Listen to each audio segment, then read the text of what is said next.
Hello and welcome to today's webinar, which is going to cover work-life balance and lifestyle changes for health and well-being. This is part of the series of webinars that are specific to the day-to-day life and also personal lives of nurses and also midwives. And I'm here, Anne Bracken, as part of Zevo Health and in association with INMO and also Cornmarket. And you can access more of these webinars on the link below in the Let's Talk About It series. Today's will explore really how do we establish and what does it mean work-life balance? Because as we know, sometimes we might have the best intention to create this sense of balance in our own lives. But as we can see from this cartoon on the lighter side of it, the good news is that we're able to solve the problem of the work-life balance problem for our analysts with more work. So essentially, it can be that we end up one aspect of our life or one area of our life takes over more or less. And perhaps there's other areas where we're not getting as much balance. And that could be work, or it could be indeed relationships. It could be responsibilities, whether you are responsible for a family, children, or older people. Or it could be friends that you feel that you're responsible for their welfare. And all of these areas in our life can end up kind of creating an imbalance. Or it could be that you are, perhaps not taking a break when you need to take a break, or taking a holiday when you need to take a holiday around work, those kind of areas. So how do we know when our life is out of balance? And it is important that we take that space to reflect. We're going to, in this webinar, take a look at what it means. So understanding, what does that term mean? I mean, we hear it bandied about a lot, but what does it actually mean, that work-life balance, and particularly what does it mean to you? We look at what burnout looks like in work and the importance, why it is important to pay attention to creating that sense of overall balance. And we'll assess work-life balance in terms of identifying areas that you'd like to perhaps create change. Because of course, when we bring this into our conscious awareness, that's the first step towards creating that change. Very often, we do things on automatic pilot. With these busy lives that we have, we can tend to just move from one thing to the next without necessarily taking that time, like now, to pause and reflect on what areas am I not paying attention to, or what do I need in the middle of all this?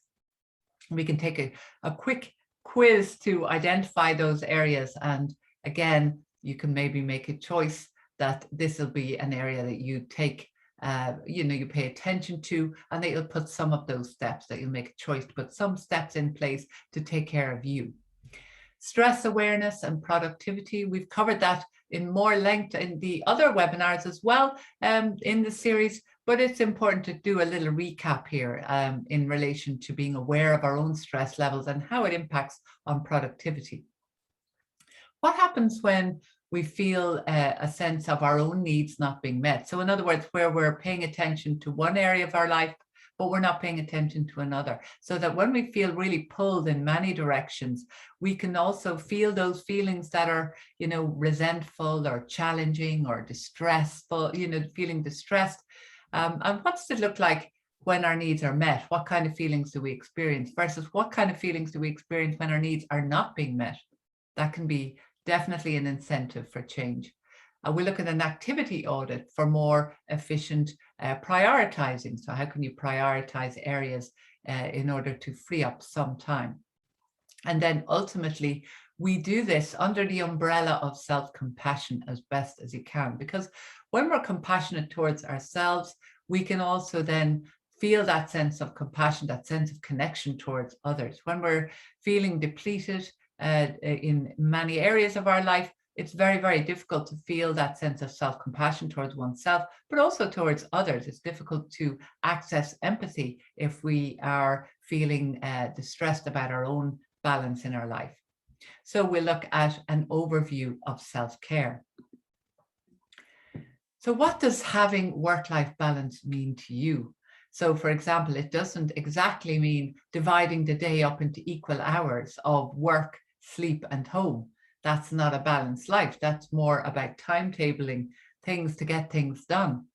Life balance is essentially different for everybody, depending on what responsibilities you have, what relationships you have, how much work you're committed to, even the environment that you work in and the type of colleagues that you work with. Life balance means something different to everyone. It can be, really with that we get very energized around particular people, that we get very energized around particular tasks and around personal interests. Or it can mean that we get also depleted in those areas. So being aware of that. We're all unique and we're responsible for how we choose to shape our lives. Of course, we have some elements of control over that, and also elements that maybe we don't have control over there around that too. But paying attention to maintaining a healthy work-life balance mitigates the impact of stress, and it helps to prevent burnout. And as we can see there in that picture, there can be a lot of demands, and there can be a lot of demands, particularly as things escalate in medical settings. It can be, a constant demand for your attention. That over time could lead to compassion fatigue, particularly if you're feeling already depleted by other draws on your energy, other draws on your time. And that if we feel overstretched for too long, over a long period of time, and if we feel that we're not getting that balance of self-care in, self-nurture, elevating experiences, connections with others, then that can lead to fatigue, low mood or depression, and increases also the risk of anxiety, which naturally over time doesn't contribute to our relationships. In fact, it can help rupture relationships. It can cause real problems. So finding a balance between what people need from you and what you need for yourself, it's all the time trying to create that balance. Not always easy to achieve, so it's unrealistic to think that we're going to be balanced in all areas at all times. However, it's important that there isn't that huge discrepancy overall over a long period of time, because that's actually what creates the internal and external stress reactions. So that can lead to, if we feel there's an area of our life, if we feel there's a real pull on one area of our life and not enough time to recoup, not enough time to rest, not enough time to take care of yourself, then we can experience burnout. And burnout is, as described by Eurofound, which looks at the welfare of, how we work and how we live throughout Europe. They describe burnout in the workplace as being a state of exhaustion in which one is cynical about the value of one's occupation and doubtful of one's capacity to perform. And that's interesting, isn't it? Because we require that sense of motivation. We require that sense of purpose, particularly when working in medical environments, when working, supporting others. It's important that we feel aligned to that value. If we're exhausted, it's very difficult because it leads more to compassion fatigue. It leads to feeling irritated rather than maybe empathic. It leads to just feeling that sense of not being motivated. And so it's understandable then, with exhaustion, we feel cynical about the value of what we're doing. And work-life balance is the equilibrium between personal life and career work. And the phrase was coined by an American psychologist, industrial engineer and consultant, Lillian Moeller Gilbreth, and she established that philosophical basis of work-life balance in the 1940s. And I think, sometimes, even nowadays, we have other demands where we've got that constant online stimulation, demands for our time, whether it's, that you're connecting with friends through WhatsApp or family, whether it's that you want to check in with Facebook or Instagram. There's also these pulls on our attention all the time. So we're constantly feeling, our attention being pulled in a direction, even when it's maybe the time to say, let me just do a little bit of an online detox. Let me take a pause. Let me be present to my lunch break, especially if it's a short lunch break and you're in a hurry to be somewhere. Can you allow yourself to just say, okay, this is actually how I recoup, as opposed to maybe stimulating myself again. So looking at ways that we can create spaces, even in busy lives. Establishing a work-life balance brings benefit to the workplace and to employees, according to the Irish Human Rights and Equality Commission. And of course, naturally, when we feel balanced, when we have that sense of equilibrium, we're much more curious about life. We're much more connected to others. We feel enthusiastic as opposed to feeling that sense of cynicism. We feel enthusiastic, we feel connected, elevated.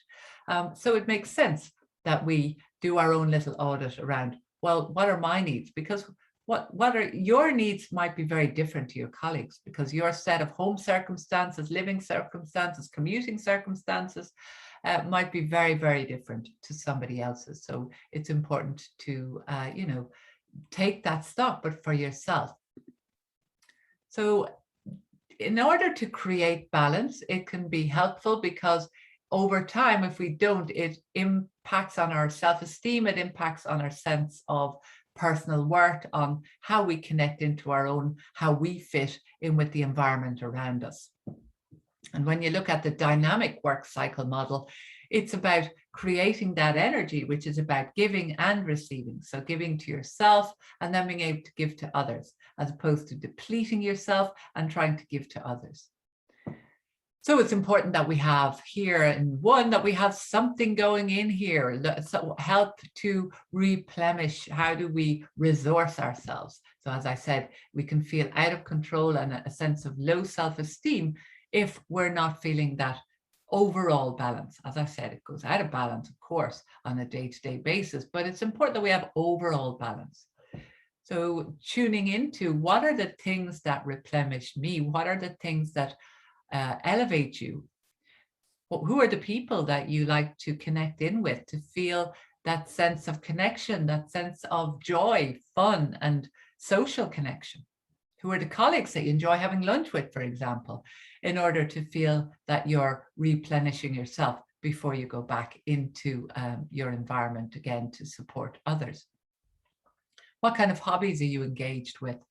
What kind of aspects of your life allow you to stay present to the moment? So for some, that's going for a walk in nature. For some, it's doing, you know, going for a run, or indeed doing yoga or Tai Chi or any of those basic body movement approaches, which also support the nervous system. Again, we talked about this in other webinars that we've covered in this series about what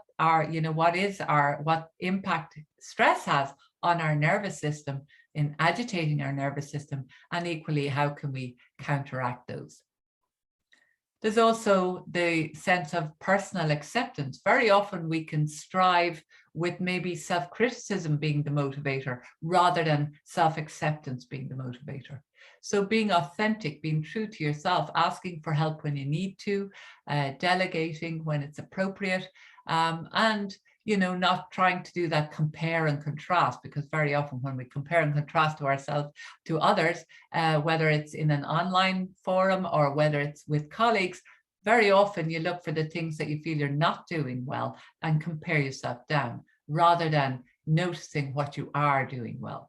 So it's about being authentic and maybe having that concept of good enough nurse. So what does good enough nurse look like? And essentially allowing for the fact that you're not going to be perfect all of the time, under all circumstances, in every way, every day.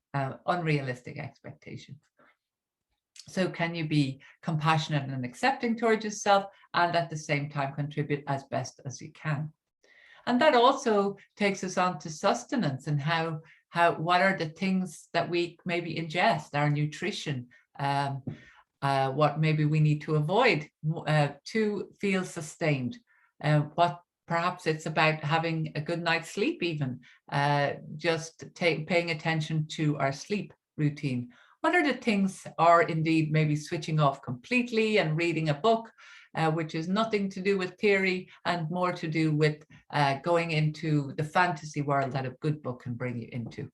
What are the things that help you to feel good? And noting those means that you're much more likely to bring them to your awareness in order to increase them, rather than running on the treadmill in automatic pilot and not paying any attention to any of these areas consciously.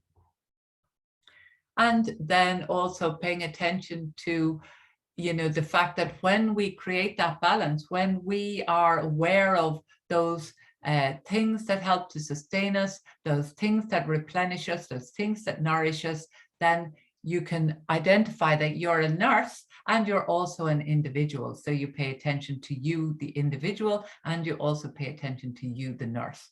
And in that, you're much more likely to feel confident, fulfilled with life, and empathic. So more likely when you're self-caring, naturally, to be able to care for others. Makes sense. And as I said, it's also with the compassion of understanding that it's not always possible to create balance in all areas. If you've got lots of responsibilities, maybe for young children, for example.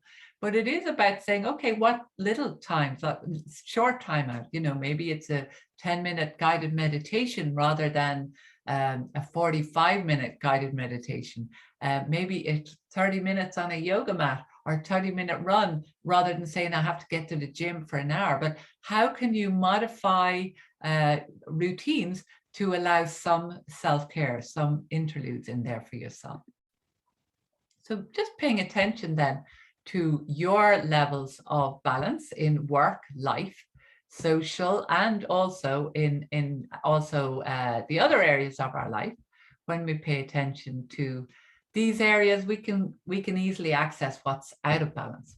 So you might just want to pause and take a journal or a pen and paper and just go with what answer comes up very quickly for you. So don't overthink it, just go with what comes up very quickly.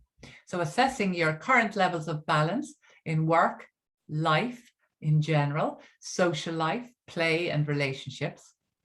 Consider scoring 0 out of 10 on a scale of 0 out of 10, where 0 is not at all. You're not paying any attention to this aspect of your life. And 10 is, yeah, you're really where you want to be in this. You're totally fulfilled that you're doing you're where you want to be. First of all, your physical health. On a scale of 0 to 10, where would you rate it? Secondly, attention to self-care. In other words, exercise, sleep routine, diet, nutrition. On a scale of 0 to 10, where would you score on that? And then fun and relaxation, number 3. Where would you score on fun and relaxation? Because especially when you've been apart from friends or family for a long time, we can become like the fun police. We can think, oh no, I need to pay attention to just getting jobs done. And we can forget that actually that social connection is so important. That sense of fun, that lighter side of life is what resources us to get tasks done because it energizes us. So it helps us to take things, go with the flow a little bit more. So how are you connecting in with others in terms of fun and also relaxation? Perhaps it's not about fun right now. Perhaps you feel really under-resourced and you need to book in for a massage or a relaxing walk or both. So how do you fare with relaxation on a scale of 0 to 10? And then number 4, financial situation on a scale of 0 to 10. How healthy are your finances? Because when we're feeling financially under strain, that puts extra strain on us also. And sometimes it can be literally that you need to explore that a little bit further and say, okay, what areas could I moderate, and what perhaps maybe I need to even think of treating myself sometimes, or perhaps you're over treating yourself. So how are your finances? How's your financial health, which naturally impacts on our overall sense of well-being? And number 5, education, or theoretical advancement. So perhaps in terms of your CPD, what would you like to do next? Or how, if you are studying, how is that going for you? Or perhaps you've taken your foot off the brake on that when you're absolutely not interested, and perhaps you've done enough study. But tuning into that, where do you feel you are on a scale of 0 to 10 in relation to your nursing career and perhaps your aspirations? Perhaps you're exactly where you need to be, or indeed, maybe you need to think, oh, actually, I'd like to develop this further. So just tuning into that can kind of hone your attention in that area. Number 6, intellectual functioning. What's stimulating you? Sometimes we can get caught up into our jobs, our day-to-day tasks, and maybe we're not stimulating ourselves in terms of our intellect. If that's important, then maybe just saying, okay, well, I need to really buy a good book, or I need to go and visit a museum, or I need to do something which stimulates me intellectually. Sometimes when we just zone out and numb out, we can just watch, these programs or flick through the online Instagram, and really we're not stimulating our brain in any way. So it's just something that you'd like to do in that regard. And then number 7, our sense of meaning and purpose. Now, naturally, in the roles that you do as nurses and midwives, you are contributing overall to the community and to the patients that you look after. And how important is that to you? And where would you score that for you right now? Do you feel aligned to your own values in that regard on a scale of 0 to 10? And then number 8, social relationships. On a scale of 0 to 10, how much basic energy are you putting into that? Perhaps you're putting in too much. Perhaps you're not leaving enough time for that relaxation, or perhaps you're not putting in enough. Maybe time apart from people, you might be quite anxious about returning to connecting to those social relationships. So just scoring that and maybe identifying areas that you would like to improve on or pay more attention to for your self-care. And then number 9, close personal relationships. So how do they score? Perhaps that's something that you'd like to explore a little further now that we're out of lockdowns and that you can connect in with other people. How important are your close personal relationships, or would you like to establish more of them? And how would you score that on a scale of 0 to 10? And then overall, your emotional health. In fact, you could put in here your psychological and emotional health. How would you score that on a scale of 0 to 10? When you answer these questions, it is a really good way to just highlight maybe an area. You know what, I hadn't considered that area, but I'd love to pay a bit more attention to it. And then thinking about next steps. What would I need to do then? What would my overall goal be for that area? What does the ideal look like? And then where am I now? And what would I need to do differently? What would I need to increase? Or what would I need to let go of in order to work towards that goal? So when we identify our needs in those areas, we can see that actually it helps to lead to more fulfillment. When we feel that our overall needs are being met, naturally there's a sense of life fulfillment, life satisfaction, happiness overall. Naturally, we don't feel happy all of the time under all circumstances, but the more of our social needs, our basic needs, our financial needs, our need for connection, our needs for intimacy, our needs for fun, our need for self-care and health. And when we feel that we're overall in balance in those areas, you're going to naturally, that reflects in our emotional well-being. And that begins when we look at those hierarchy of needs. It begins with the physiological need of, we naturally need to feel that we have that health, that we're breathing, that we have sufficient nutrition, that we've, that intimacy, that closeness in relationships, that we have good sleep, balance, homeostasis in our body, that all of our functions are in balance in terms of digestion, excretion, etc. When we've got those basic needs, and of course, having a roof over our head, which is really important. When we feel those basic needs are being met, then we can move upwards in our hierarchy of needs. But if those needs are not being met, we're likely to experience a lot of internal stress, basically survival. Those are survival needs. And then we move up in our hierarchy of needs to a sense of safety. So, for example, we need to feel that we're part of a team or a tribe or a group of friends or a family, whatever it is that we, our community. People need to feel part of being part of a community of sorts. That's why it's very difficult for people who find themselves pushed out of communities, or indeed have to move on or move country or for various reasons. So first we need to meet those basic needs, and then that need for connection as part of a tribe like we have had since the beginning of time. We need to feel safety and security in terms of employment, so that we feel that we have that security of resources. We also need to feel that we are aligned to our own value system. When we're too far off our own morality system, it can feel very, very distressing for people. We need to feel the safety of family, and it may not necessarily be family of origin, it's what you consider family. Some people consider family their family of origin, some people consider family their friends, but we do need to feel part of that close, caring sense of connection with others. We need to feel secure in our health and also our property, so that roof over our head being very, very important.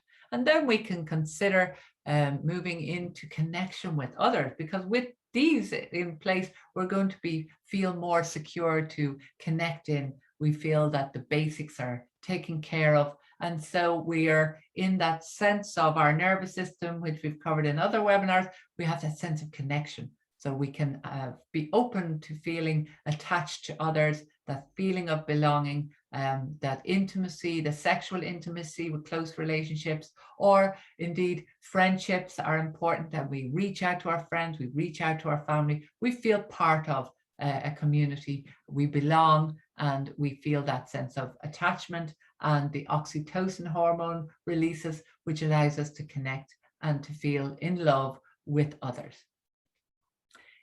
When we feel a part of, having that security of work, having that sense of home and sense of community, then that absolutely influences our self-esteem and our confidence.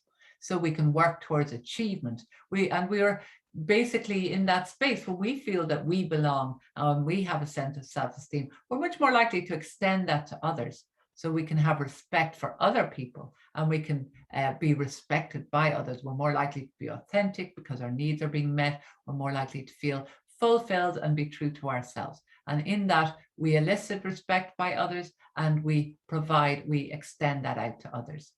And then, of course, when we're connecting into that space, we probably have a little bit more time to reflect on how we communicate, to reflect on how we relate, and maybe meditate or pay attention to those areas of life that allow us to elicit that sense of connection and also reflection. So we become like a reflective nurse, and how we communicate, how we interact with others, how we empathize with others through understanding ourselves. And that is, of course, known as self-actualization. Self-actualization is where we have a sense of our own morality and respect the morality of others. We feel aligned to our own value system. We respect the values of others, even if they're different to our own.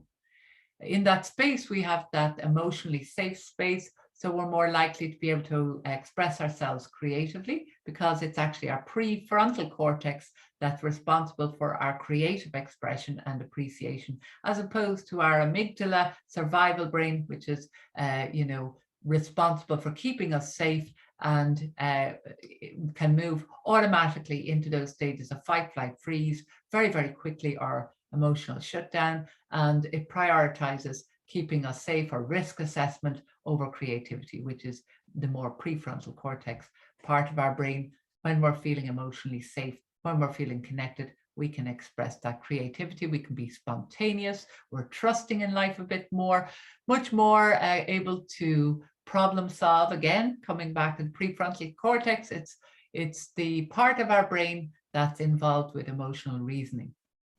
Naturally, when we have that acceptance towards ourselves, when we have that non-judgment towards ourselves and our empathy and compassion, we're much more likely to be able to understand and respect others, and therefore have that lack of prejudice, because we can extend compassion, understanding, and appreciate difference, and therefore don't come from a place of separateness, of trying to differentiate and being prejudiced towards others.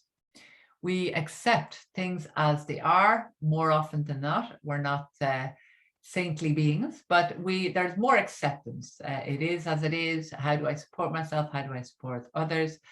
You contribute towards change, you contribute towards value, but there isn't this resistance to things as they are, which can happen with anxiety, etc.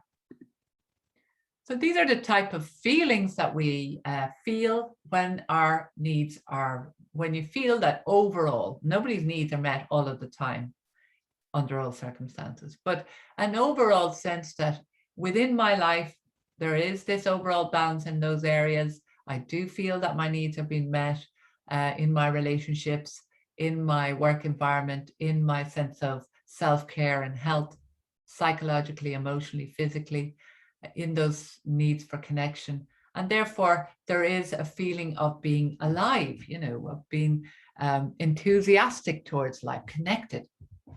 And there's an overall sense of gratitude. And by the way, we can practice gratitude. Again, we've covered this in the webinar on CBT and mindfulness, how gratitude can change our attitude. So we can have an attitude of feeling the lack in our life, and we can over focus on the areas or the relationships or the things that we feel that we're not fulfilled in. Or we can look at, well, what am I grateful for? Or what am I doing well? Or what is a good thing that happened to me today? When we focus on gratitude, we're much more likely to feel fulfilled. Sometimes we can have a bias towards the negative aspects, what's not working, versus actually opening the perspective to, well, let me take a look around. What is actually working in my life? What am I doing well, rather than what am I not doing well? Which, of course, we pay attention to, but can we create that balance even in our thinking and how we approach things? We're likely to feel more inspired and wanting to do more, interested, joyful, exhilarated, an inner calm, clear-headed because we can focus on our tasks, generally feeling refreshed and empowered. You feel emotionally secure, excited about what life can bring, and affectionate towards others and yourself, compassionate towards yourself and others, generally open-hearted and friendly, engaged with your own life, engaged with other people, interested in what other people are doing, and a sense of loving, you know, towards the overall, towards maybe friends, colleagues, family, feeling optimistic and hopeful and confident. Again, all of these feelings fluctuate, but it is about that these are more present than perhaps when our needs are not satisfied. So what happens when overall you're feeling very stressed out? Overall, you're feeling, you know, that you're under pressure all of the time in all areas and that your needs are not being met. Then you're much more likely to be fearful. And that worry and annoyance can develop into anxiety, or perhaps maybe resentful. You know, that you're meeting everyone else's needs and that you're absolutely extending yourself, but you're not taking care of your own needs. That can lead, that resentful feeling can then lead to anger, or perhaps there's something you need to communicate and ask for. There's an aversion and moving away from, I don't want to be near that, and perhaps even in a confusion around the tasks at hand, lack of trust in yourself. A feeling of disconnect, so emotional numbness and disconnect from others, maybe bored, feeling detached from other people, not emotionally connected, feeling withdrawn or agitated and upset, tearful, or perhaps on the brink of tears. A general feeling of being unsettled, maybe self-conscious or embarrassed.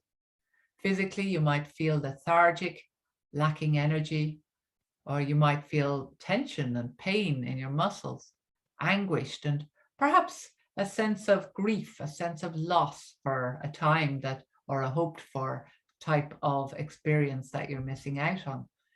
Regretful, and maybe even that can deteriorate into feeling depressed and very lonely and discouraged.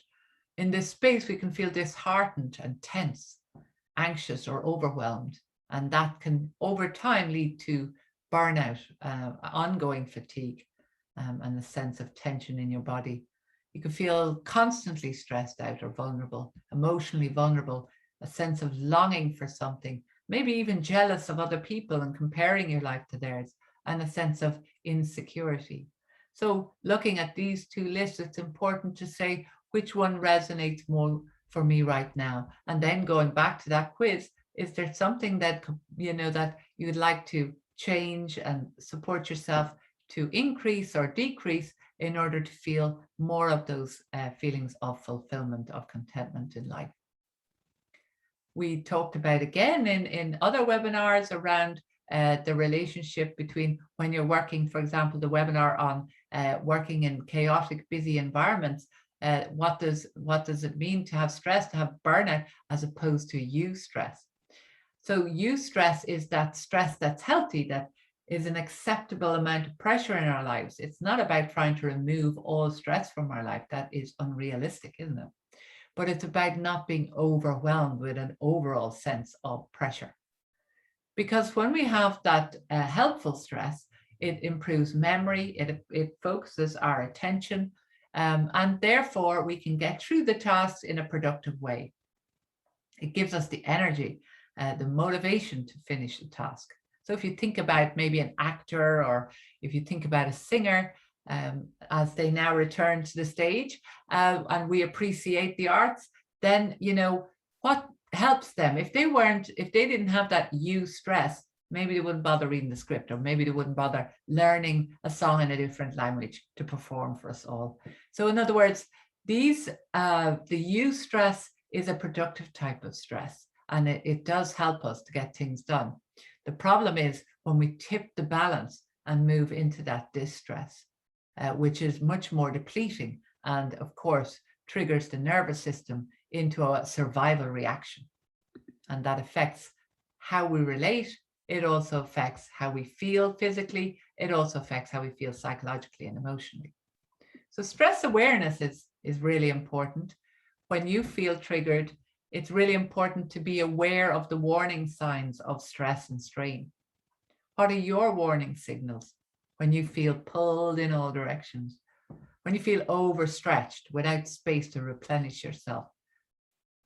Maybe even noting, what are your common stressful thoughts? What are your indicators? How do you know you're stressed? What would you likely to be saying about yourself? Or what would you likely to be saying maybe about your life or about other people? So what are your typical stressful thoughts? And also, where do you carry that stress in your body? Noticing the physical level. What are your signals of high stress in your body? And what are you likely to feel? So what's the emotional tone that you're likely to carry? So some thoughts could be, I'm exhausted, I can't catch up, it's just too much, is there something wrong with me? Why can I not get through this list? It's never ending. What's the dialogue? And beginning to notice those triggers, you can say, okay, what mitigates this? We looked at the areas of our life that help to mitigate the stress. And also, how might I talk to myself in a more compassionate way when dealing with stress?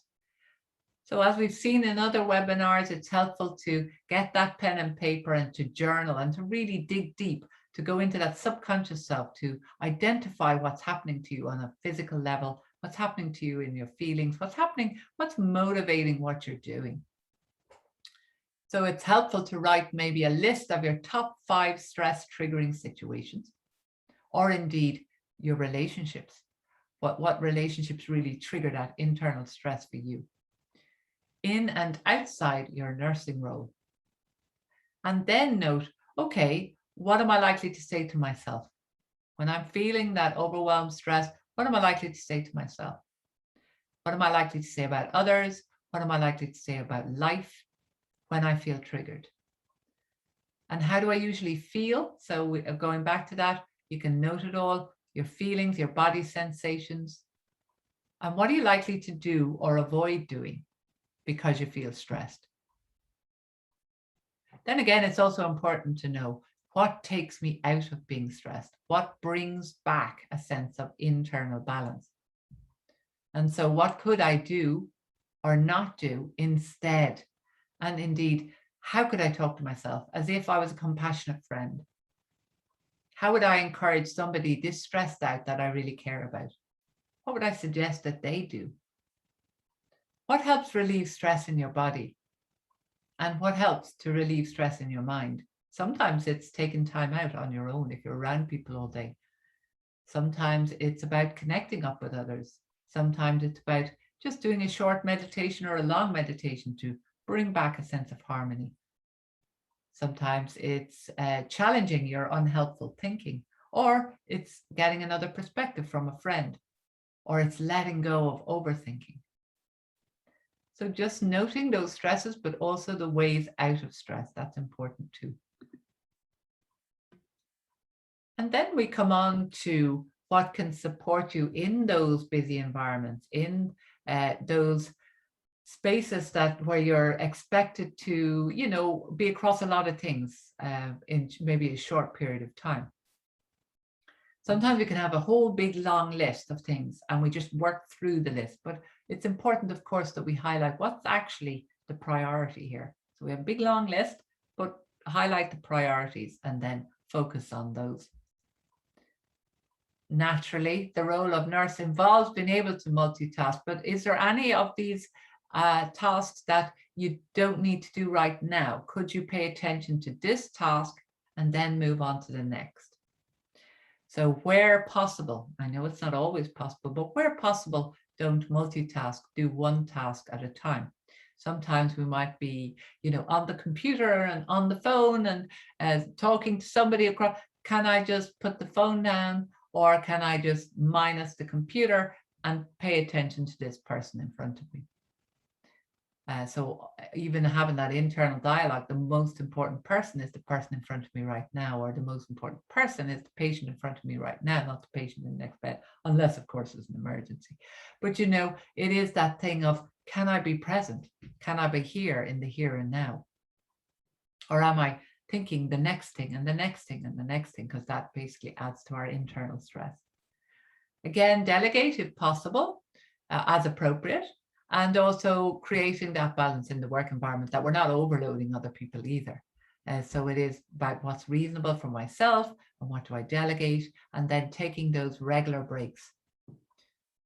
Breath work is hugely important in telling our nervous system that we're emotionally safe. Going back to that hierarchy of needs, if we are catching our breath all the time, or if we are rapidly breathing, shallow breathing, we're actually letting our body know that we're not safe.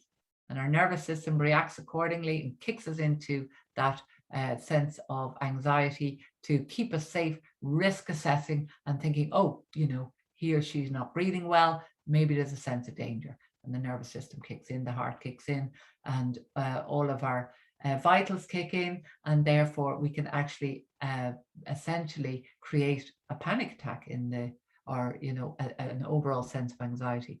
So the value of breath work, whether it's through guided meditation, whether it's just taking some breaths and not calling it anything, or whether you have explored a little bit around mindfulness breath work or Tai Chi or any of those kind of exercises that include breath work, a part of it, yoga, etc. It teaches the body how to teach the nervous system to remain calm while we're even in a busy situation or when we're being triggered.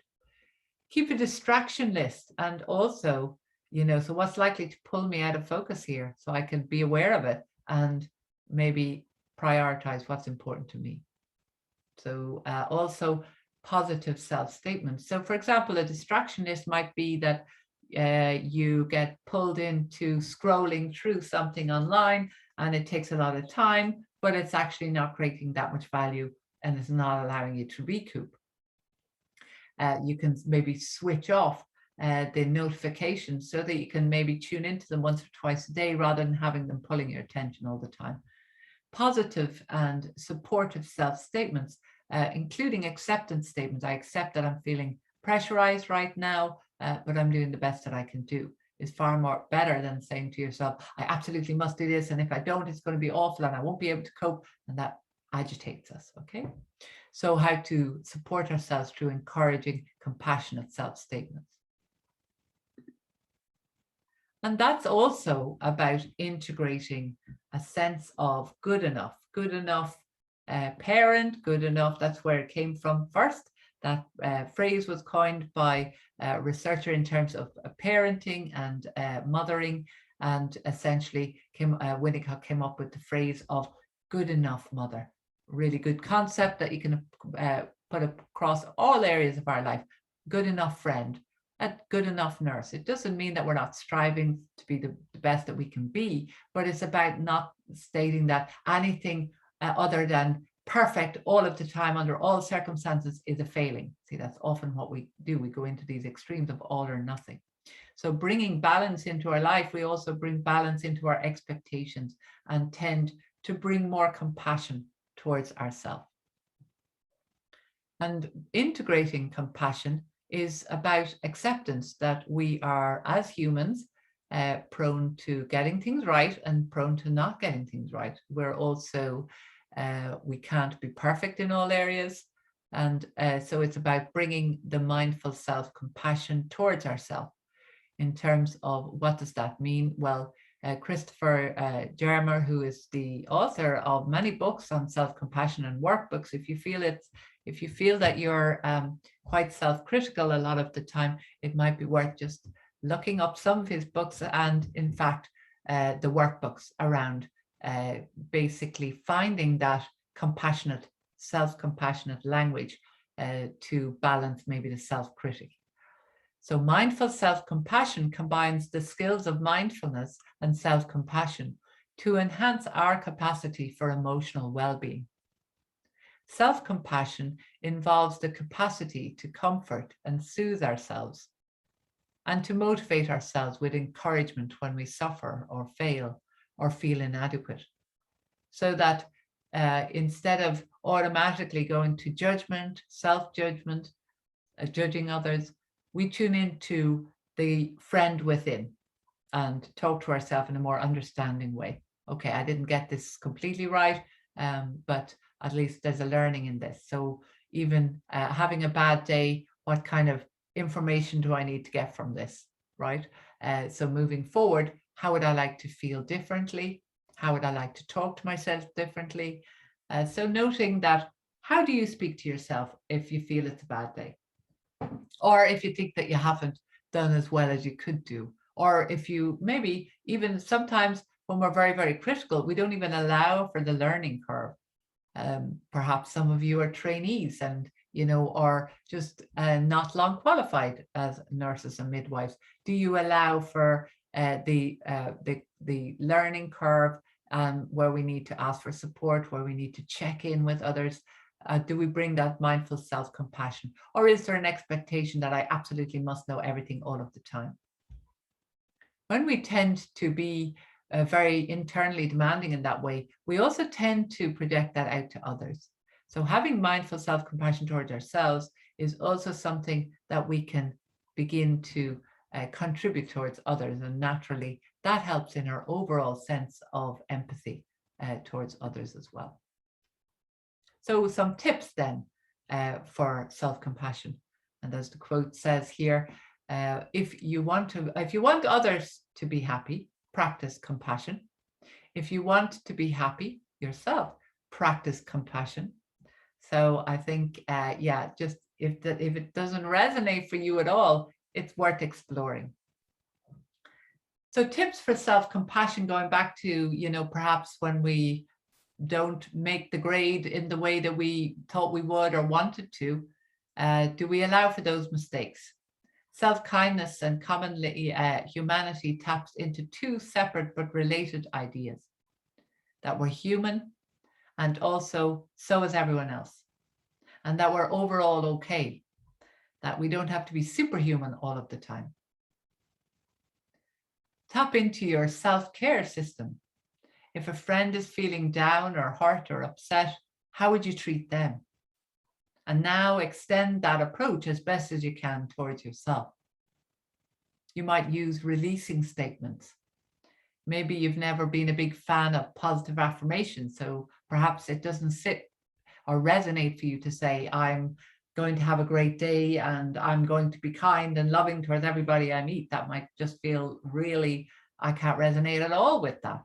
But we can actually have releasing statements, and we can actually have self-acceptance statements. It's important that you don't give your inner critic free rein, because if you give your inner critic free rein, you're getting an imbalanced perspective of yourself. When you catch yourself thinking a negative thought like, oh my gosh, I'm such an idiot for getting upset in front of people. Try turning it around into a releasing thought and saying, it's okay that I feel vulnerable sometimes. Everybody does. It's not likely that they're judging me. Or what do I need more of or less of right now in order to support myself? Let go as best as you can for the need for outside validation. It's okay to check in with people. It's completely appropriate that you check in to see if you're doing things correctly. However, sometimes when we're feeling that we've got low self-confidence, low self-esteem, we can seek constant reassurance from others. We can only approve of ourselves if we receive external validation. So that's an external locus of control in terms of our own sense of well-being, as opposed to it being an inside job, which of course it needs to be. And the more acceptance language that we can use towards ourselves, the more we can encourage and support ourselves in that friendly and compassionate, kinder way, then the less likely that we're going to feel out of balance. We're actually going to feel a lot more fulfilled and elevated emotionally. As we talked about earlier, it's the concept of good enough. So taking that good enough approach doesn't mean you let go. It doesn't mean you don't strive to be better. You strive to be better, but with acceptance. Where am I now and where would I like to be? How do I want to improve this? But not, literally with that judgment coming towards yourself.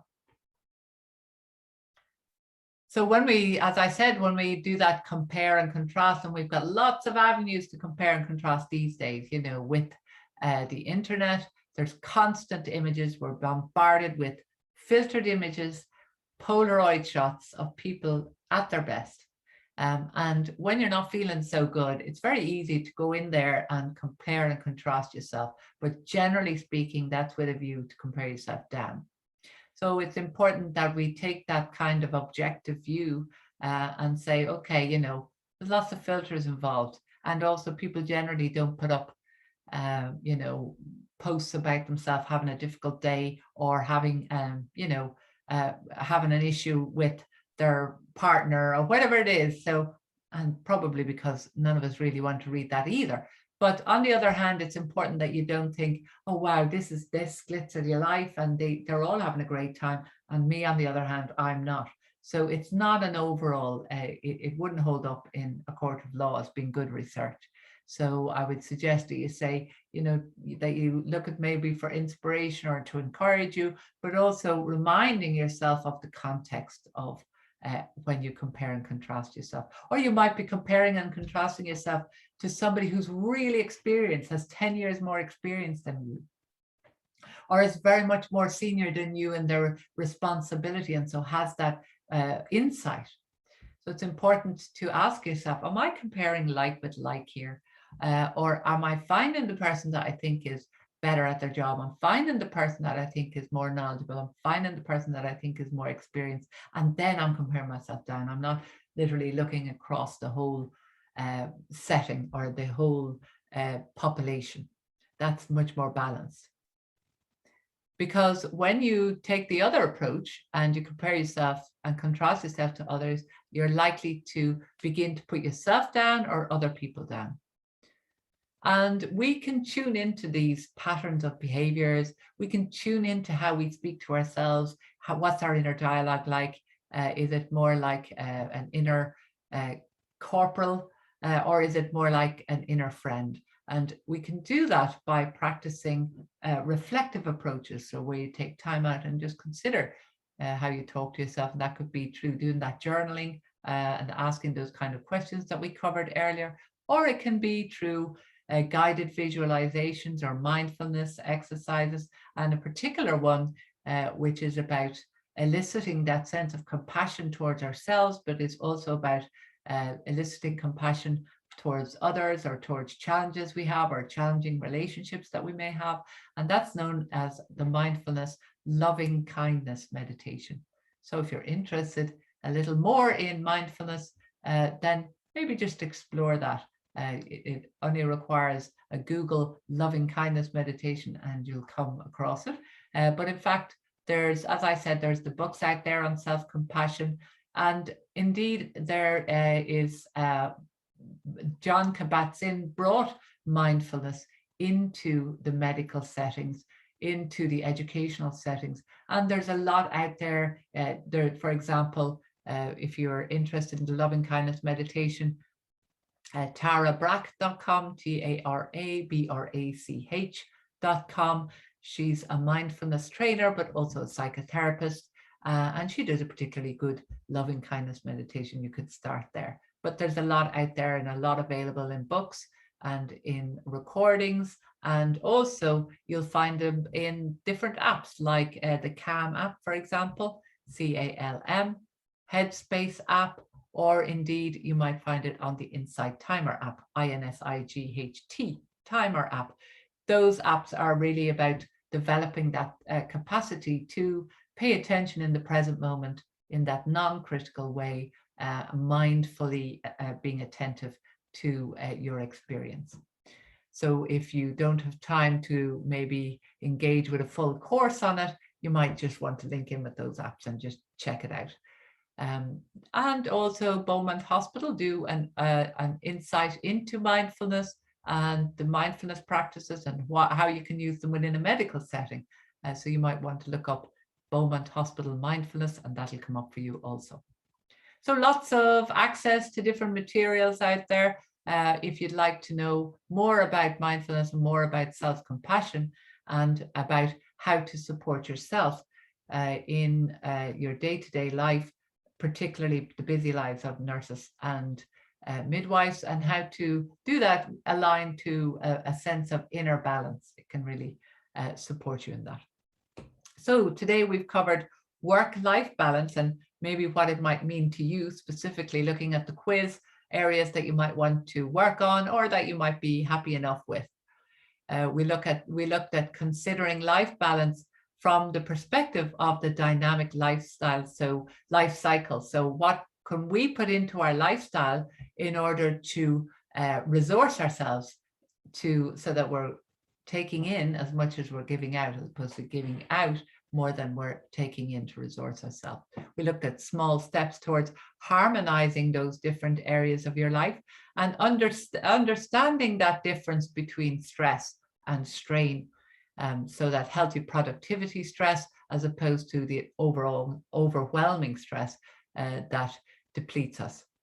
And the role of self-compassion in how to integrate it into your daily life, and in doing so, how that extends out towards others as well, whether that's colleagues, friends, family, or patients. And then ideas around prioritizing and efficient working in busy environments. And if you've enjoyed today's webinar, you might be also interested in other webinars in the series as part of the Let's Talk About It series. So you can click into the link below and just access other webinars, and perhaps that's part of your overall self-care. I wish you well, and this comes to you today from Cornmarket, from INMO, the Let's Talk About It, and also Zevo Health. So thank you for joining today's webinar. We look forward to connecting in with you again. Bye-bye.